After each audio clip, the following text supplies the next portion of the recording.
تو وہ پھر اس نے ایسا قائم کیا ہوا تھا کہ جو لینے کے لیے الگ پیمانہ تھا اس کا وزن بڑھایا ہوا تھا، اور اگر کوئی چیز دینی ہوتی تھی تو اس کا اس طرح انتظام کیا ہوا تھا کہ لوگوں سامنے دیکھنے والوں کو پتہ چلتا تھا کہ یہ ہمیں پورا دے رہا ہے، لیکن اس کے نزدیک وہ وزن میں کم ہوتا تھا، تو جس کی بنا پر یہ اس صورت کی آیات نازل ہوئی۔ اب یہاں پر یہ ہے کہ ویل للمطففین، ایک جگہ اللہ رب العزت نے سورہ رحمان میں فرمایا ہے کیا کہ والسماء رفعها ووضع الميزان الا تطغوا في الميزان وقيموا الوزن بالقسط ولا تخسروا الميزان۔ کیا مطلب کہ جس طرح اللہ رب العزت نے آسمان اور زمین کو برابر بنایا ہے، کہیں بھی کوئی اتار چڑھاؤ یا کمی بیشی نہیں کی، تو اسی طرح جو اللہ رب العزت نے انسانوں کی تخلیق کی ہے تو ان کا بھی مقصد یہی ہے کہ وہ جب آپس میں معاملات کریں تو برابری کے کریں، کیونکہ وہ ذات جو قدرت ہے بنانے والی ہے، اس نے جب کہ ہے کسی بھی چیز کو کہ ہے کمی بیشی کے ساتھ نہیں بنایا، تو ہم انسان اپنے معاملات کی درستگی اور حقوق کی حفاظت کو کیوں کمی بیشی اور ناپ تول میں کمی بیشی کرتے ہیں۔ اس لیے ہدایت فرما دی کہ وضع میزان کی یہ غرض جب ہی حاصل ہو سکتی ہے، یعنی ناپ تول کی یہ جو غرض ہے یہ تب ہی حاصل ہو سکتی ہے کہ نہ لیتے وقت زیادہ تولو اور نہ دیتے وقت کم۔ کیا کہ ویل للمطففین، خرابی ہے ناپ تول میں کمی کرنے والوں کے لیے کہ جب وہ لوگوں سے ماپ کر لیتے ہیں تو پورا لیتے ہیں، اور جب وہ ماپ کر دیتے ہیں یا وزن کر کے دیتے ہیں تو گھٹا کر دیتے ہیں۔ کیا ہے کہ یہ اس تقدیر پر ہے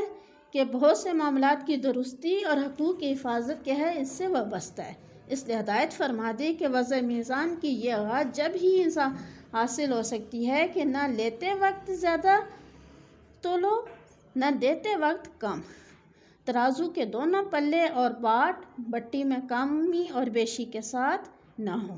نہ تولتے وقت ڈنڈی ماری جائے بلکہ بدون کمی بیشی کے دیانتداری کے ساتھ بالکل ٹھیک ٹھاک تولا جائے۔ اکثر سلف نے کیا ہے کہ وضع میزان سے مراد کیا ہے عدل کا قائم کرنا مراد لیا ہے،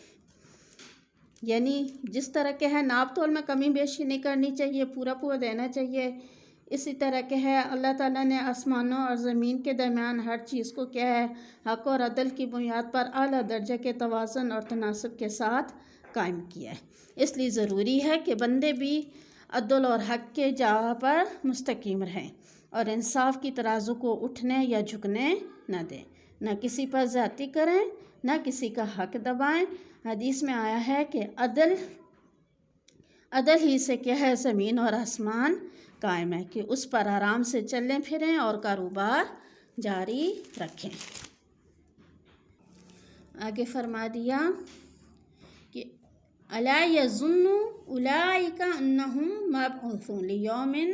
عظیم یوم یقوم الناس لرب العالمین۔ کیا ہے کہ یعنی اگر انہیں خیال ہوتا کہ مرنے کے بعد ایک دن پھر اٹھنا ہے اور اللہ کے سامنے تمام حقوق اور فرائض کا حساب دینا ہے تو ہرگز ایسی حرکت نہ کرتے، اور یہ لوگ وہی حرکت کر سکتے ہیں، ناپ تول میں کمی بیشی وہی لوگ کر سکتے ہیں کہ جنہیں مر کر دوبارہ اٹھنے کا کوئی گمان نہ ہو اور انہیں کسی حساب کتاب کا کوئی خوف نہ ہو۔ پھر آگے فرما دیا یوم یقوم الناس لرب العالمین، یوم یقوم الناس لرب العالمین، کہ جس دن کھڑے رہیں گے لوگ جہاں کے مالک کے سامنے، کہ کب تجلی فرماتا ہے اور کب حساب کتاب کر کے ہمارے حق میں کوئی فیصلہ سناتا ہے، اس دن لوگ کے ہیں رب کے سامنے کھڑے ہو کر انتظار کر رہے ہوں گے۔ آگے ہیں کلا ان کتاب الفجار لفی سجین، کلا ہرگز نہیں، ان بے شک، کتاب الفجاری گناہگاروں کا نام اعمال، لفی البتہ میں، سجین میں ہے، وما ادراک اور تجھے کیا خبر، ما سجین کیا ہے، کتاب دفتر ہے، کتاب ہے، مرقوم لکھا ہوا، ایک دفتر ہے لکھا ہوا، کتاب مرقوم ایک دفتر ہے لکھا ہوا۔ ویلوئی یومئذ للمکذبین، ویلوئی خرابی ہے یومئذ اس دن للمکذبین جھٹلانے والوں کے لیے۔ الذین کون سے لوگ؟ الذین جو لوگ یکذبون جھٹلاتے تھے بیوم الدین روز جزا کے دن کو۔ وما یکذب بہ الا کل معتد اثیم، وما یکذب اور نہیں جھٹلاتا بھی اس کو الا مگر کلو ہر معتد اثیم حد سے بڑھنے والا گناہ گار، معتدن حد سے بڑھنے والا، اثیم گناہ گار، حد سے بڑھنے والا گناہ گار۔ اذا جب تتلا پڑھی جاتی ہیں علیہ اس پر آیاتنا ہماری آیتیں، قولا کہتے ہیں اساطیر الاولین یہ پہلوں کی قصے کہانیاں ہیں، کلا ہرگز نہیں، بلکہ غون کلا بل غون کوئی نہیں بلکہ رانا زنگ ہے علی قلوبہم ان کے دلوں پر ما کانوا یکسبون جو وہ کماتے تھے۔ آئے اب اس کی مختصر تفسیر دیکھ لیتے ہیں یہاں تک۔ کلا ان کتاب الفجار لفی سجین، یعنی ہرگز یہ گمان نہ کیا جائے کہ ایسا دن نہیں آئے گا، وہ ضرور آنا ہے، اور اس کے لیے سب نیکوں اور بدوں کے اعمال نامے اپنے اپنے دفتر میں مرتب کیے رکھیں۔ اب نیکوں کے لیے الگ دفتر ہے اور گناہ گاروں کے لیے الگ دفتر ہے۔ اب جو دوزخی ہیں، گناہ گار ہیں، کافر ہیں، جو اللہ کی توحید کے منکر ہیں، ان کے لیے کیا ہے؟ سجین ایک دفتر ہے جس میں ہر دوزخی کا نام کیا ہے؟ درج ہے، اور بدوں کے عمل لکھنے والے فرشتے جن کا ذکر اس سے پہلی صورت میں آ چکا ہے۔ ان بدکاروں کے مرنے اور عمل منقطع ہونے کے بعد ہر شخص کے عمل علیحدہ علیحدہ فردوں میں، ہر صفوں میں لکھ کر اس دفتر میں داخل کرتے ہیں، اور اس فرد پر یا باہر ایک دوزخی کے نام پر ایک علامت بنا دیتے ہیں۔ اب جیسے اکثر دیکھا جائے، یہ جو گناہ گار جب قید خانوں میں قید کیے جاتے ہیں تو ان کے لیے جو مطلب فائل وغیرہ بنتی ہے، اس فائل پہ ایک الگ سی پرچی بنا کر لکھ دیتے ہیں پہچان کے طور پر، ساتھ میں ایک پہچان لگا دیتے ہیں تاکہ پہچان رہے، آسانی رہے ڈھونڈنے میں۔ تو اسی طرح کے ہے اس فرد پر یا ہر ایک دوزخی کے نام پر ایک علامت بنا دی جاتی ہے جس کے دیکھتے ہی معلوم ہو جائے کہ یہ شخص کیا ہے؟ دوزخی ہے۔ اب ظاہر ہے جب کیا ہے وہ فائلیں پیش کی جائیں گی نیکوں کے لیے بھی اور گناہ گاروں کے لیے بھی، تو ان کی پہچان کیا ہے؟ یہ ہوگی کہ وہ سجین کی طرح ایک نام اعمال ہوگا، دفتر ہوگا کہ جس میں ان کے اعمال لکھے جائیں گے، اور باہر پہچان لگا دی جائے گی جس سے یہ پہچان ہو جائے کہ یہ لوگ کیا ہیں؟ دوزخی ہیں۔ اب بعض روایت سے یہ بھی معلوم ہوتا ہے کہ کفار کی ارواح بھی اسی مقام میں رکھی جاتی ہیں۔ حضرت شاہ صاحب لکھتے ہیں کہ ان کے نام وہاں داخل ہوتے ہیں، مر کر یہ لوگ وہیں پہنچیں گے۔ اب بعض سلف نے یہ کہا ہے کہ یہ جو سجین کا دفتر ہے یہ مقام 7ویں زمین کے نیچے ہے، واللہ تعالی اعلم۔ پھر آگے فرما دیا کیا کہ ویل یومئذ للمکذبین الذین یکذبون بیوم الدین، جو شخص روز جزا کا منکر ہے، فی الحقیقت اللہ کی ربوبیت، اس کی قدرت، اس کے عدل و حکمت سب کا منکر ہے۔ اب ظاہر ہے جو اللہ کی ذات کا منکر ہوگا وہ حقیقت کیا ہے؟ جو روز جزا کا منکر ہے وہ در حقیقت کس کا منکر ہے؟ اللہ تعالیٰ کی ربوبیت، اس کی قدرت، اس کے عدل و حکمت سب کا منکر ہے۔ اور جو ان چیزوں کا منکر ہو وہ جس قدر گناہوں پر دلیر ہو وہ اس کے لیے کیا ہے؟ اتنا ہی تھوڑا ہے۔ یعنی قرآن اور نصیحت کی باتیں سن کر کیا کہتے ہیں کہ ایسی باتیں لوگ پہلے بھی کرتے آئے ہیں، یہ تو وہی پرانی کہانیاں اور فرسودہ افسانے ہیں، انہوں نے نقل کر دی ہے، بھلا ہم ان نقلوں اور کہانیوں سے ڈرنے والے کہاں ہیں؟ ما یکذب بہ الا کل معتد اثیم اذا تتلی علیہ آیاتنا قال اساطیر الاولین،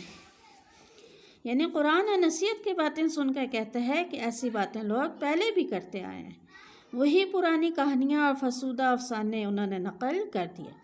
بھلا ہم ان نقلوں اور کہانیوں سے ڈرنے والے کہاں ہیں؟ یعنی ہماری آیتوں میں کچھ شک و شبہ کا موقع نہیں۔ اصل یہ ہے کہ گناہوں کی کثرت اور مذلت کی وجہ سے ان کے دلوں پر زنگ چڑھ گئے ہیں، اس لیے حقائق کا کیا ہے ان کو ادراک نہیں ہوتا۔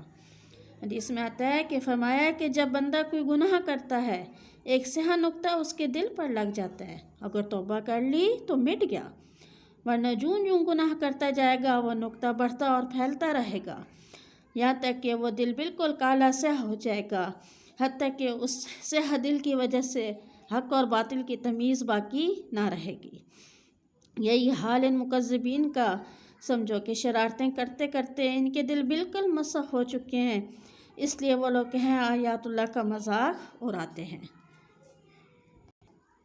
آگے ہے کہ کلا بل ران علی قلوبہم ما کانوا یکسبون، ہرگز نہیں بلکہ زنگ لگ گیا ہے ان کے دلوں پر جو وہ کمائی کرتے ہیں۔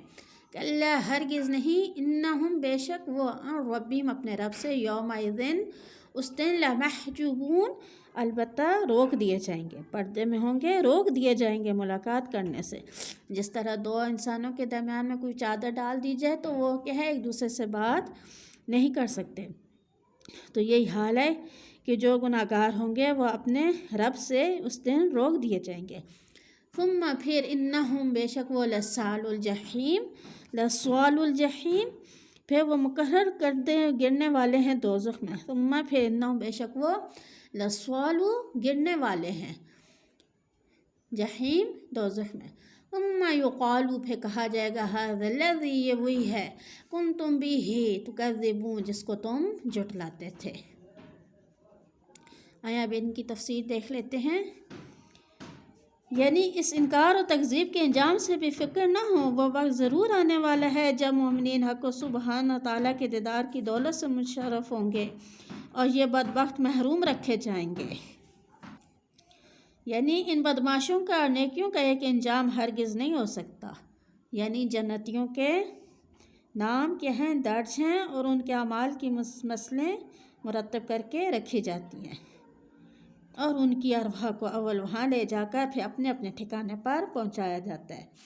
اور قبر سے بھی ان ارواح کا ایک گونا تعلق قائم رکھا جاتا ہے۔ کہتے ہیں کہ یہ مقام 7ویں آسمان کے اوپر ہے اور مقربین کی روح اسی جگہ مقیم رہتی ہیں، یعنی جو گناہ گار ہیں ان کی 7 زمینوں کے نیچے اکثر بزرگ لوگ کہتے ہیں، اور جو نیکوکار ہیں ان کا مقام 7ویں آسمان کے اوپر کہا گیا ہے۔ واللہ عالم۔ امید کرتی ہوں کہ آج آپ کو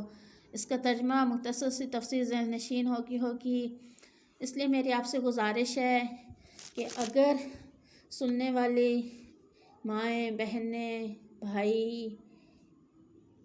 جو بھی عزیز قریب رشتہ دار اسلامی بہن بھائی جو بھی اس کو سن رہے ہیں وہ، اور یا ان کے کسی رشتہ دار جو خرید و فروخت کا معاملہ کرتے ہیں تو پلیز ان تک یہ لازمی پہنچائیں۔ کیا پتہ کسی کے اندر یہ عیب ہو، کیونکہ انسان کیا ہے خطا کا پتلا ہے، کوئی بھی کیا ہے گناہوں سے پاک صاف نہیں ہے، کیونکہ ہر ایک نے کیا ہے مرنا ہے، اور اس کا بہت زیادہ تاکید اس لیے کی گئی ہے کیونکہ اکثر کیا ہے لوگوں کے درمیان تعلقات خرید و فروخت کی وجہ سے ہوتے ہیں،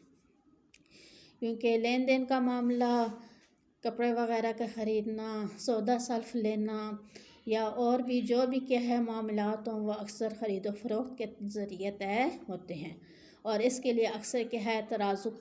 کا استعمال کیا جاتا ہے، تو اگر ہمارے ترازو لین دین میں برابر ہوں گے تو ہمارے ساتھ معاملہ بھی انصاف کا ہوگا۔ جس کو جتنا زیادہ ہو سکے آگے شیئر کریں، اور پلیز میرے چینل کو لازمی سبسکرائب کر دیں۔ میرے چینل کا لنک آپ کو نیچے ڈسکرپشن میں مل جائے گا۔ جزاکم اللہ، السلام علیکم۔